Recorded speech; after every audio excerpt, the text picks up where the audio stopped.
YouTube पे channel बनाना difficult नहीं है, डिफिकल्ट है डिसाइड करना कि वो चैनल किस नीश में होगा। क्या मुझे वो नीश सिलेक्ट करना चाहिए जिसमें ज्यादा व्यूज आते हैं, या वो नीश जिसमें अर्निंग अच्छी होती है, या फिर मुझे सिंपली अपना पैशन फॉलो करना चाहिए। और अगर मेरा कोई पैशन ही नहीं है तो आज मैं आपके इन सारे क्वेश्चन का आंसर करूंगा और आपको एक क्लियर और स्टेप बाय स्टेप फ्रेमवर्क दूंगा, ताकि वीडियो के एंड तक आपको एक परफेक्ट नीश मिल जाए जिसमें आपके ग्रोथ का मैक्सिमम पोटेंशियल हो। So let's begin. सबसे पहले तो ये समझ लो कि यूट्यूब एक लॉन्ग टर्म गेम है जिसमें सक्सेस होने के लिए आपको बहुत सारा टाइम और एनर्जी स्पेंड करना होगा। और अगर आप किसी ऐसे नीश में वीडियोस बना रहे हो जिसमें आपका इंटरेस्ट ही नहीं है, तो चांसेस है कि आप बीच में ही गिव अप कर दोगे। Successful creators like mister beast, जिनके आज 500 मिलियन प्लस सब्सक्राइबर्स हैं, उन्हें भी फर्स्ट 1 मिलियन सब्सक्राइबर्स कंप्लीट करने में पूरे 5 साल लगे थे। एंड दैट्स व्हाई इस फ्रेमवर्क का सबसे पहला स्टेप यही है, अपने इंटरेस्ट को आइडेंटिफाई करना। आई वांट कि आप भी एक पेन और पेपर लो और उसमें उन सभी चीजों की लिस्ट बनाओ जिसमें आपका इंटरेस्ट हो। और अगर आप उन लोगों में से हैं जिनका कोई क्लियर इंटरेस्ट या पैशन नहीं है, तो आपको सिर्फ इन 4 क्वेश्चंस का आंसर करना है। Question number 1, what content do you already consume. कोई भी इंसान क्रिएटर बनने से पहले खुद एक व्यूअर होता है। सो आपको बस ये देखना है कि आप सोशल मीडिया पर ऑलरेडी किस तरह का कंटेंट कंज्यूम कर रहे हो। इसके लिए आप अपनी यूट्यूब हिस्ट्री में जाकर एनालाइज कर सकते हो कि पिछले 1-2 महीनों में आपने किन टॉपिक्स पर मैक्सिमम कंटेंट कंज्यूम किया है। सिमिलरली आप इंस्टाग्राम या बाकी सोशल मीडिया प्लेटफॉर्म पर जाकर अपना फीड स्क्रॉल कर सकते हो एंड चांसेस है कि आपको वहां से कई सारे न्यू इंटरेस्ट के बारे में पता लगेगा जिन पर आपने कभी ध्यान ही नहीं दिया था। क्वेश्चन नंबर 2,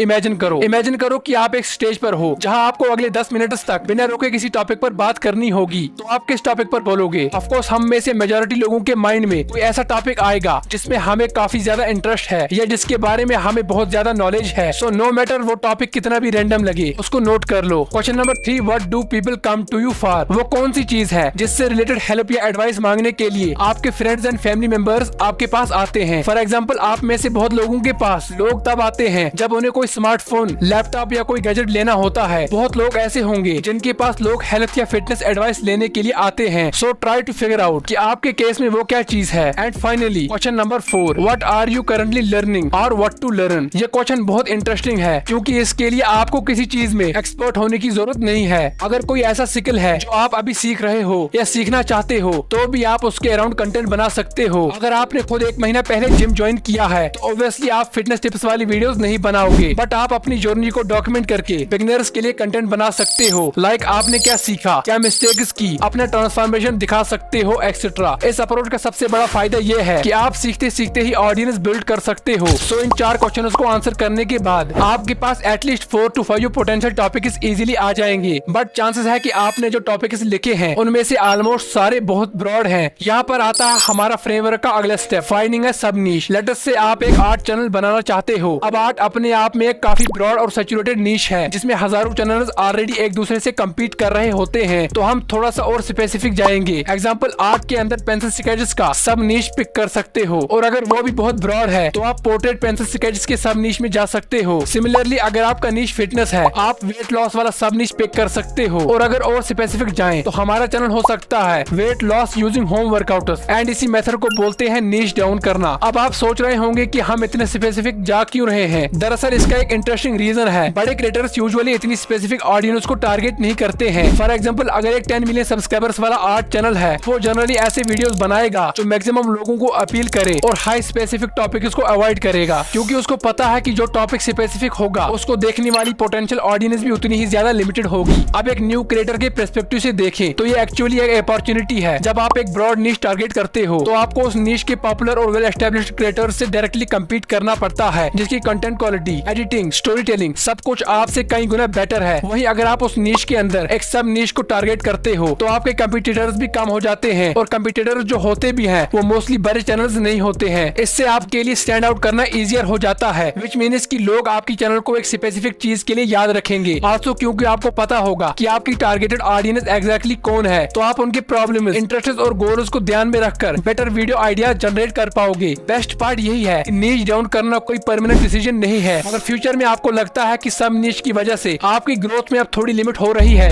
आपने जिस ऑर्डर में नीश डाउन किया है उसके अपोजिट ऑर्डर में नीश अप भी कर सकते हो और अपनी पोटेंशियल ऑडियंस साइज को इंक्रीज कर सकते हो। सो अपनी लिस्ट में जो आपने 4-5 टॉपिक्स लिखे थे, सोचो कि आप इनके लिए कौन सा सब नीश पिक कर सकते हो। और ये सिर्फ थ्योरी नहीं है, यूट्यूब पर आपको कई सारे ऐसे चैनल्स मिल जाएंगे जिन्होंने इनिशियली एक स्पेसिफिक ऑडियंस को टारगेट करके स्टार्ट किया और फिर टाइम के साथ अपनी नीश को एक्सपेंड कर दिया। फॉर एग्जांपल मार्कस जोनस, जो कि एक यूट्यूब ग्रोथ चैनल है। इस चैनल पर आपको how to get more viewers, how to get more subscribers, how to upload shorts, इसी तरह के वीडियोस मिलेंगे। सो ऑफ कोर्स करंटली इस चैनल का कंटेंट एक काफी ब्रॉड ऑडियंस को टारगेट कर रहा है। बट अगर हम इस चैनल के ओल्डेस्ट वीडियोस पर जाएं 7 साल पहले, तो यू विल सी स्टार्टिंग में ये चैनल सिर्फ गेमिंग क्रिएटर्स के लिए एडवाइस देता था, like how to grow gaming channel from 0 subscribers, best editing software for gaming videos, how to make a viral gaming video. और ये जितने भी वीडियोस हैं ये सब गेमिंग क्रिएटर्स को टारगेट कर रहे हैं। So he started with YouTube growth for gaming channels, और उस सब नीश को एक्सपेंड करके इस चैनल ने अपनी नीश जनरली यूट्यूब ग्रोथ कर लिया। अब तक हमने अपने इंटरेस्ट को नैरो डाउन करके यूज एक सब नीश में कन्वर्ट किया है। But now the question is कि आपको कैसे पता चलेगा कि जो सब नीश आपने सिलेक्ट किया है उसमें पोटेंशियल है भी या नहीं। यहाँ पर आता है हमारा फ्रेमवर्क का अगला स्टेप, इवैल्यूएट पोटेंशियल। किसी भी नीश में चैनल बनाने से पहले आपने इन 3 फैक्टर्स को कंसीडर करना चाहिए। Factor number 1, demand. बेसिकली आपको प्रूफ चाहिए कि आपने जो नीश सिलेक्ट किया है enough number of viewers exist करते हैं, इसलिए आप यूट्यूब सर्च बार में अपना सब नीश टाइप कर सकते हो। और अगर आपको दिखता है कि मल्टीपल क्रिएटर्स की वीडियोस पर कंसिस्टेंटली व्यूअर्स आ रहे हैं, तो ये एक स्ट्रॉन्ग सिग्नल है कि सब नीश में ऑडियंस एग्जिस्ट करती है। अगर आपका नीश जरूरत से ज्यादा स्पेसिफिक और नैरो होगा तो नेचुरली उसमें इंटरेस्टेड ऑडियंस बहुत लिमिटेड होगी और ग्रो करना मुश्किल होगा। तो वैसे सब निशेस को अवॉइड करना ही बेस्ट है। इफ यू वांट तो आप vidIQ जैसे टूल्स का भी यूज कर सकते हो, जहां आपको अपने निशे से रिलेटेड कीवर्ड्स टाइप करने होंगे और आप देख पाओगे कि मंथली उस कीवर्ड्स को कितने लोग सर्च करते हैं। वंस यू नो आपके नीश में अच्छी खासी डिमांड है, तो आपको नेक्स्ट फैक्टर को इवैल्यूएट करना है, जो है स्टॉक। Factor number 2, stock. क्या आप इस नीश में एटलीस्ट 100 हाई क्वालिटी वीडियो सोच सकते हो या नहीं, क्योंकि यूट्यूब पर सक्सेस मिलने में टाइम लगता है। अगर आप सिर्फ 15-20 वीडियोस के बाद ही आइडिया से आउट हो जाओगे तो चाहे नीश में कितनी भी डिमांड हो, आप उसमें लॉन्ग टर्म ग्रो नहीं कर सकते। इसलिए मैं चाहता हूं कि आप एक ब्लैंक पेज खोलो और बिना यूट्यूब से कॉपी किए अपनी नीश से अराउंड जितने वीडियो आइडियाज सोच सकते हो उतने लिखो। अगर आप इजीली 40-50 आइडियाज तक भी पहुंच जाते हो तो ये ऑलरेडी एक स्ट्रॉन्ग सिग्नल है कि नीश में लॉन्ग टर्म कंटेंट बनाया जा सकता है। But if you are struggling to find ideas, तो चांसेस है कि ये नीश बहुत नैरो है या फिर आपको इस टॉपिक में उतना इंटरेस्ट नहीं है जितना आप सोच रहे हो। And finally factor number 3, profit. बहुत लोग नीश चूज करते वक्त सिर्फ ये देखते हैं कि किस नीश का CPM सबसे ज्यादा है। बट अगर आप सिर्फ हाई CPM देखकर कोई ऐसा नीश चूज करते हो जिसमें आपका इंटरेस्ट ही नहीं है और ना ही आप लॉन्ग टर्म कंटेंट बना सकते हो, तो उस CPM का कोई फायदा ही नहीं है। इंस्टेड आपको ये देखना चाहिए कि फ्यूचर में आप इस नीश में एक ऑडियंस बिल्ड कर लेते हो तो क्या आपके पास एनफ मोनेटाइजेशन अपॉर्चुनिटीज है या नहीं। फॉर एग्जाम्पल, अगर आपका नीश फिटनेस है तो आप एडसेंस के अलावा scholarships, affiliate marketing, 1-to-1 coaching, courses और ऐसे ही कई सारे वेज से अर्न कर सकते हो। तो ऐसे ही आपको अपनी नीश को इवैल्यूएट करना है, तो क्या उसमें एनफ मोनेटाइजेशन अपॉर्चुनिटीज है या फिर नहीं। This is very important. अगर आप यूट्यूब को सिर्फ हॉबी नहीं बल्कि एक बिजनेस या फुल टाइम कैरियर बनाना चाहते हो, सो अपनी लिस्ट में जो आपने 4-5 सब नीश लिखे हैं उनको 3 फैक्टर्स के बेसिस पर इवैल्यूएट करो और जो भी ऑप्शन सबसे स्ट्रॉन्ग लगे उसी के साथ अपना चैनल स्टार्ट करो। क्या वो नीश 100% परफेक्ट होगा या नहीं, बट क्या उसे 100% परफेक्ट होने की जरूरत है? Also no. रियलिटी ये है कि यूट्यूब पर बहुत सी चीजें तभी समझ आती हैं जब आप एक्चुअली वीडियो बनाने स्टार्ट करते हो। इसीलिए परफेक्ट नीश ढूंढने में अगले 4 से 5 महीने मत लगा देना। Action low, that is very important. Planning भी जरूरी है, बट वो प्लानिंग कब ओवर थिंकिंग में बदल जाती है इसका पता ही नहीं चलता। So take action. आल्सो अगर आपने वीडियो देखते देखते अपना नीश डिसाइड कर लिया है तो कमेंट्स में शेयर जरूर कर दो। एंड आल्सो क्योंकि अब आप अपनी यूट्यूब जर्नी स्टार्ट करने वाले हो तो इस वीडियो पर क्लिक करो और चैनल को सब्सक्राइब करके रखो ऐसे ही और वीडियोस के लिए। सो मिलते हैं नेक्स्ट वीडियो में, तब तक के लिए गुड बाय, टेक केयर, लगे रहो।